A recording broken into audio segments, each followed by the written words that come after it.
สวัสดีพ่อแม่พี่น้องป้องปายเบิร์ดสุขุสุคนเนาะเป็นจังใดเนาะพ่อแม่พี่น้องเนาะทั้งฝั่งไทยพ้นตกอยู่บ่เนาะอยู่บ้านบ่พรนี่พ้นตกอยู่คู่มือพ่อแม่พี่น้องเอ้ยบ่พรก็ว่าสิลงไทยแล้วพ่อแม่พี่น้องเอ้ยบัตรบ่พรได้แล้วเนาะบัตรออกแล้วพ่อแม่พี่น้องแล้วก็สุขภาพบ่พรก็ดีแล้วเนาะพ่อแม่พี่น้องแข็งแรงปกติแล้วก็มื้ออื่นนี่บ่พรสิ ลงไปหาลูกเนาะลงไปหาลูกอยู่ปากเสียใต้พ่อแม่พี่น้องสิเอาไก่เนาะเอาไก่ลงไปให้ลูกเนาะไก่3-4ตัวลงไปให้ลูกแล้วก็ลงไปพักผ่อนอยู่ปากเสียใต้เนี่ยประมาณ2-3วันพ่อแม่พี่น้องเอ้ย2-3วันบ่พรก็สิลงไทยพ่อแม่พี่น้องบ่พรก็สิลงไปไทยแล้วเนาะลงไปหาการหางานเฮ็ดแล้วก็ลงไปหาเล่นหาเที่ยวคือเก่าแหละพ่อแม่พี่น้องเอ้ย เพราะว่าถ้าอยู่บ้านแบบนี้ตายพ่อแม่พี่น้องบ่ไหวอีหลีบ่ไหวอยู่บ้านตายคักๆเนาะ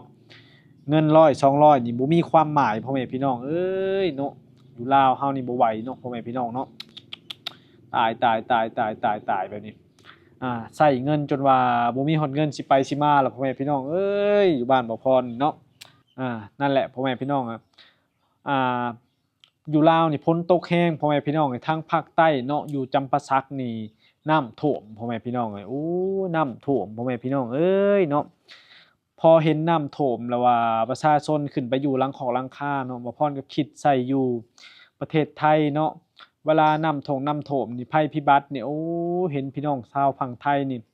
เพิ่นช่วยเหลือกันดีขนาดเนาะพ่อแม่พี่น้องเนาะ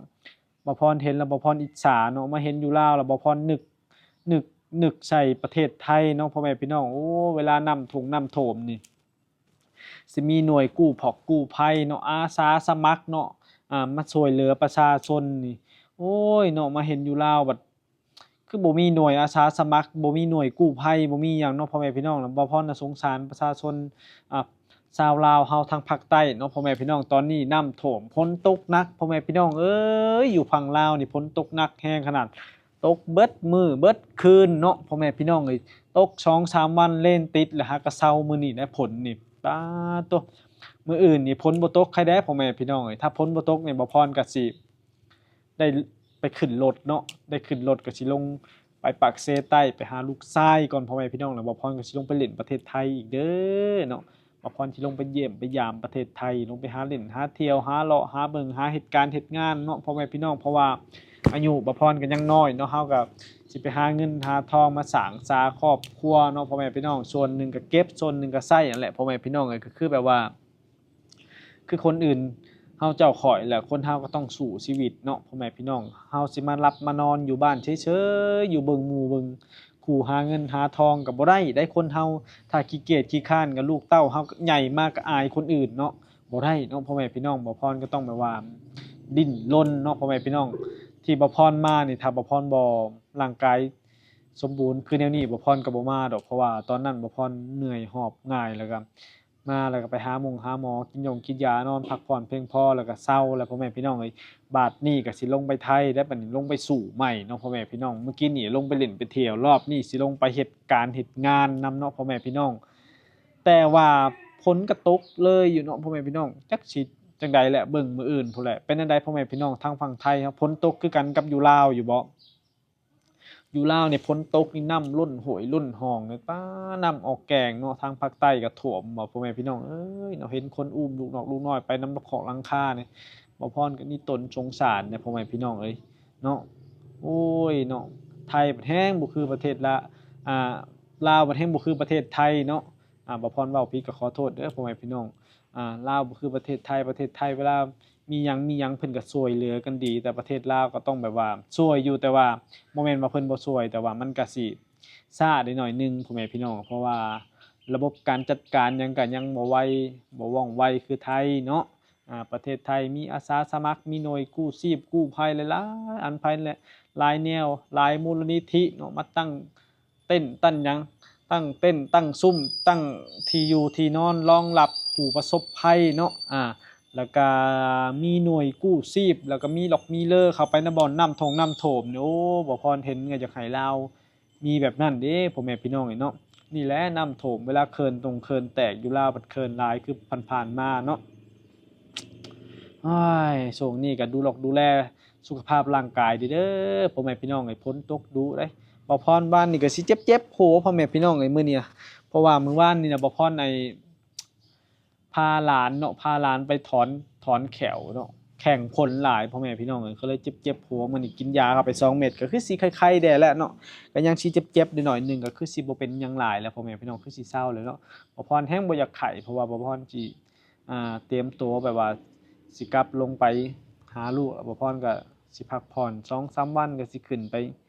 นั่นแหละขึ้นไปหางานหาการอยู่ไทยเฮ็ดแหละพ่อแม่พี่น้องเพราะว่าอยู่ลาวมันบ่จักมองหาเนาะ ช่วงนี้ก็เห็นอยู่บ้านก็มีแต่ดำไร่ดำนาแหละพ่อแม่พี่น้องเอ้ยถ้าไปรับจ้างดำไร่ดำนาก็ได้แต่ว่ามันก็ได้น้อยเนาะพ่อแม่พี่น้องวันละแสนวันละแสนก็ประมาณถ้าตีเป็นเงินไทยก็ประมาณวัน100กว่าบาทเนาะวันหนึ่งวันละแสนเนาะเพิ่นจ้างดำไร่ดำนานะแต่บ่พรก็บ่ไปดอกเนาะถ้าเด็กน้อยไปรับจ้างก็วันละแสนอ่าถ้าเปรียบเป็นเงินไทยก็ประมาณ วันวันละ100กว่าบาทเนาะเพราะว่าร้อยหนึ่งมัน60,000กีบทุกวันนี้โอ้ยเงินก็เพ้อแฮงพ่อแม่พี่น้องเอ้ยปกตินี่ร้อยหนึ่งน่ะมัน25,000กีบนะพ่อแม่พี่น้องเอ้ย24 25 23แต่สมัย10ปีขึ้นหลังปัจจุบันนี่ร้อยหนึ่ง60,000กีบเนาะโอ้ยขึ้นมาเลยครึ่งของครึ่งเลยพ่อแม่พี่น้องเงินเพ้อแฮงบ่ไหวเงินบาทแข็งค่าเนาะถ้าเฮาไปเฮ็ดงานอยู่ไทยเนี่ยโอ้ยเนาะ ถ้าได้งานดีๆเงินเดือนดีๆเนี่ยไปเฮ็ดงานเดือน2เดือนนี่ก็มีเงินเก็บได้พ่อแม่พี่น้องเอ้ยหาประหยัดเนาะอดออมแล้วก็ตั้งใจเก็บเงินเก็บทองนี่วันหนึ่งใช้วันละ100ก็ถ้าวันละ400ก็เหลือ300นี่ก็นี่มันก็ยังวันละ2-3แสนกีบอะเนาะนั่นแหละบ่พรก็เลยว่าโอ๊ยไปไทยดีกว่าเนาะถ้าไปหารับจ้างดำไร่ดำนาอยู่บ้านนี่ก็คือสิบ่ไหวแล้วพ่อแม่พี่น้องเอ้ยเนาะ มันมันได้หน่อยโพดเนาะวันวันหนึ่ง100กว่าบาทเนาะมันชื่ออยู่ซื้อกินนี่สมมุติเฮามีเงินอยู่แสนกีบเนาะสมมุติเฮาไปรับจ้างนำนาได้แสนกีบมาถ้าเฮาสิไปอยากหมูนี่ไปสู้นี่หมู3นิ้วนี่ได้กินแค่คาบเดียวเนาะถ้าซื้อผักซื้อหยังก็พอดีเบิดเลยแสนหนึ่งนะได้กินแค่คาบเดียวพ่อแม่พี่น้องได้กินแค่มื้อเดียวบ่แม่นมื้อดอกคาบเดียวก็คือถ้าเฮากินรอบ ตอนเช้านี่ก็คือไปซื้อหมูน่ะเงิน100,000ก็คือได้กินแค่ครั้งเดียวนั่นแหละเนาะบ่พรก็เว้าหยังบ่ถูกหรือว่าเว้าหยังบ่ละเอียดหรือว่าเว้าหยังอ่าติดๆขัดๆก็ขอโทษขออภัยพ่อแม่พี่น้องเด้อเพราะว่าบ่พรก็เว้าบ่ค่อยเก่งเนาะบ่พรก็เว้าตามความจริงบางคนมาบอกว่าบ่พรเว้าเว้อเนาะเว้อกับบ่เว้อน่ะมันอันเดียวกันพ่อแม่บ่พรเว้าเว้อขึ้นก็แม่นเนาะ ถ้าเจ้ามาใช้อีหลีมันก็แม่นคือบ่พรเว้าเนาะสมมุติเจ้ามีเงินอยู่5,000บาทเจ้ามาบ้านโลดนี่มาลาวนี่บ่พรให้เลยบ่ถึง10มื้อเงิน5,000บาทนี่เจ้าสิซื้อหยังก็อย่าเนาะซื้อกินใช้จ่ายจะนั่งรถนั่งล่างนิดๆหน่อยๆนี่บ่ถึง10มื้อเนาะถ้าอยู่ไทยนี่ถึงแน่นอนอยู่ไทยนี่เพราะว่าการซื้อกินมันบ่คือกันเนาะอ่าถ้าสิเว้าเอาตรงๆแบบบ่เวอร์บ่หยังนะอ่า การแพงกับบ่แพงนี่มันพอๆกันแต่ว่าอยู่ลาวนี่มันสิมีราคาขั้นต่ำเนาะพ่อแม่พี่น้องซึ่งมันบ่มีราคา5บาท20บาท30บาทคืออยู่ไทยเนี่ยมันบ่มีพ่อแม่พี่น้องมีแต่มันบ่แม่นของกินของที่แบบโอ๊ยมันต้องมาเบิ่งเนาะพ่อแม่พี่น้องเนาะบอกตรงๆเลยถ้าเจ้าสิมาซื้ออยู่ซื้อกินนี่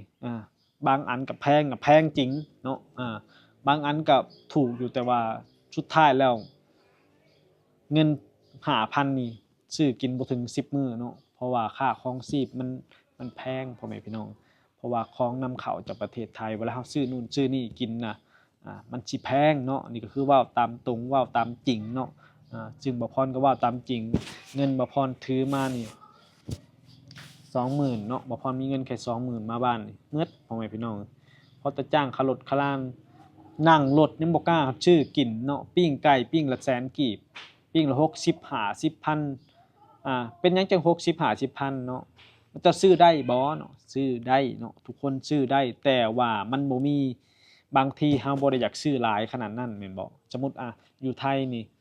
มันมีปิ้ง30 40บาทปิ้ง10บาทเฮาเลิกซื้อได้แต่อยู่นี่เจ้าต้องอ่าถ้าเว้าร้อยหนึ่ง60,000กีบเนาะปิ้งหนึ่งเนาะปิ้งละ100เนาะเจ้าก็ต้องซื้อ100โลดเพราะว่ามันบ่มีปิ้งละ10บาท5บาท ปีกละ20บาทคืออยู่ไทยมันบ่มีเนาะพ่อแม่พี่น้องเพราะฉะนั้นนั่นแหละเฮาซื้อทีละ100 1 200 300ราคาขั้นต่ำ100 200มันก็เลยเฮ็ดให้เงินเฮาน่ะเบิดไวเนาะพ่อแม่พี่น้องนั่นแหละคลิปนี้ก็จบเป็นเพียงเท่านี้เนาะบ่พรกับมาเว้าให้ฟังเนาะบ่พรก็สิตั้งใจลงไทยแหละเด้อฝากเป็นกำลังใจให้บ่พรหน่อยเด้อพ่อแม่พี่น้อง